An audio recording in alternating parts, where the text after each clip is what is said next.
Welcome to Hood Champion Boxing and Sports. In boxing, you find a way to win or you find a way to lose, man. Absolutely crazy. Talk about a shocking turn of events, man. Jarrell Big Baby Miller was arrested in Florida for carjacking and burglary with assault or battery. Now, I'm reading the article to you, but you can go check it out yourself. The arrest came just 10 days after Miller's loss to Daniel Dubois. Now, he was at a car dealership in Hollywood, Florida, down there by Miami. And what seemed to have been behind this, what they're calling a carjacking incident, was Miller and some woman, they claim, orchestrated a plan that ended in criminal activity. Miller attacked a dealership employee, that's what they're saying, right? Threw him to the ground and fled in a stolen pickup truck. The vehicle equipped with the tracker led to Miller's prompt arrest. Now, I don't, man, you know, when it comes to Jarrell Miller, right? If they would have said he got in an argument, if they would have said maybe there was a shoving match, something to deal with him just being a bit of a hothead and a big mouth. You know, I think those things are believable, but you just can't make me believe. You know what? I want to say you can't make me believe that Jarrell Big Baby Miller, after fighting in Saudi, would go out here and end up like just stupidly trying to steal a car from a dealership?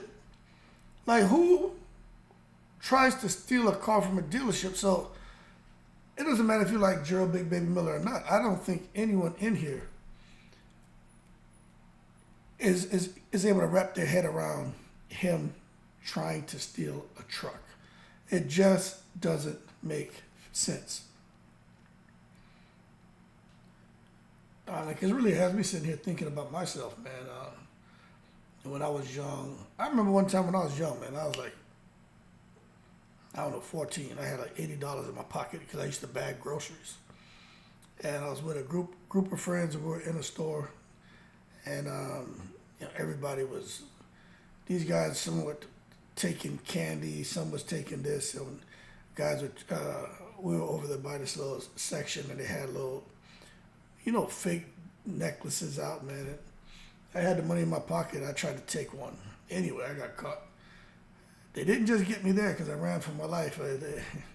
Long story behind that, but I just remember my dad was like, "What are you doing?" And even when I look at that, I had the money in my pocket to buy it. I just didn't want to pay for it because I was with my friends. You know, peer pressure, dumb shit. But when I look at him, I'm thinking he's okay. I just can't. But you never know when you people can end up making bad decisions, but. He's been, you know, it's always some kind of controversy with this man. Now they're saying his boxing career, they're reporting him as a retired boxer. And I know his boxing career has suffered. And it's been like, man, if you would have, like his boxing career has just been in tatters, hasn't it? This whole thing about being on Matchroom Eddie Hearn, they built him up to the biggest stage for him to fight AJ. Drops the ball, suspended for failed drug test, comes back to the sport of boxing, gets suspended for failed drug test again, comes back to the sport of boxing, you know, amassed a couple wins, got out there with triple D, out of shape. People saying, hey, it's because he didn't have the cocktail in the system, that's why he looked normal. He looked like how a guy, a 300-pound guy is supposed to look, trying to go 10 to 12 rounds in a fight with someone who's in shape. But this latest incident, like the article says, it just raises serious questions about his future with boxing and his personal conduct. And of course, this is why, you know, I did a couple videos on these fighters who are converting to, well, just fighters in religion, but in particular Islam, right? Because Big Baby Miller, then Tank, and then Tony Harrison. And what I said is I hope these guys know what they're getting themselves into. And there was someone who was like, you know, what do you mean by that? Here you is, you're another person that's hating on Islam and you're this and that. It's like, yo, Nicholas, I didn't say that. I just said I hope they know what they're getting into. because I just know when it. I'm no 25-year-old. I'm no 18-year-old, 30-year-old. I'm no 32-year-old, 35-year-old. I'm no 40-year-old. I'm 48, man. And I've watched hundreds of people, man, decide they want to go to the mosque, or they want to go to church, or they want to stop drinking, or they want to stop smoking, or they want to stop gambling, or, some want to abstain from sex. I mean, people want to lose weight. I've watched when people are trying to do something good, right? Doesn't matter if you and I think it's good. If they're doing something that they feel is better, is good for them, it's going to improve their situation.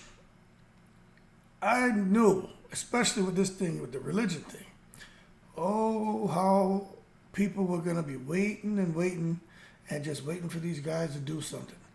And every little thing they do, they're going to say, oh, well, he's supposed to be a Muslim, or is he supposed to be a Christian, or is this person supposed to be this and this? And that's what they're doing right now.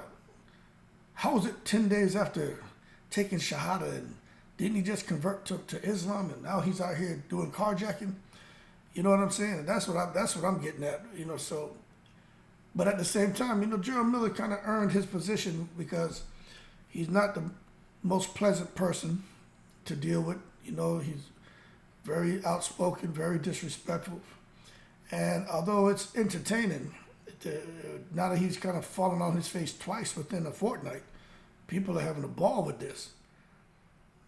But for me, I watch it, I'm like, what's next for this guy? Like, his career is spiraling out of control. Could you imagine, getting to where he was, about to fight AJ for 5, 6, 7 million, something like that, losing out on that, right? And then losing his wife, his family. He talked like he has a fascination with cars, like he had like 20-something cars, something like that. And he was saying something about, investing in cars could be something better than some shit he was saying about real estate or stock, something like that, which I don't agree with that. But bottom line is he lost a lot of the materialistic stuff that he had, which for him to go after this car, makes me wonder if it's true. He did say that he has this kind of thing for vehicles. Long story short, I'm worried about this man continuing to spiral out of control. I'm sure he thinks about that payday he missed out with AJ. The fact he could have fought and become a unified heavyweight champion in one fight. Losing his wife, losing money, kids, materialistic things. Getting suspended, coming back, right there on the biggest stage. All he had to do was beat the bar. And Jarrell Miller would have been in line for like a $5, $6, $7, $8 million payday. Fighting in Saudi. He would have been in line for a huge payday. Now that's gone. Now he's out here got to shell out more money in legal fees for what looks to be, according to this article, and something that he may be guilty of. Now, they aren't given the specifics. But bottom line is he was in the vehicle and he wasn't, it sounds like he wasn't authorized. But I would like to know what led up to it. Like, what happened? What was the interaction? There's so many missing pieces here.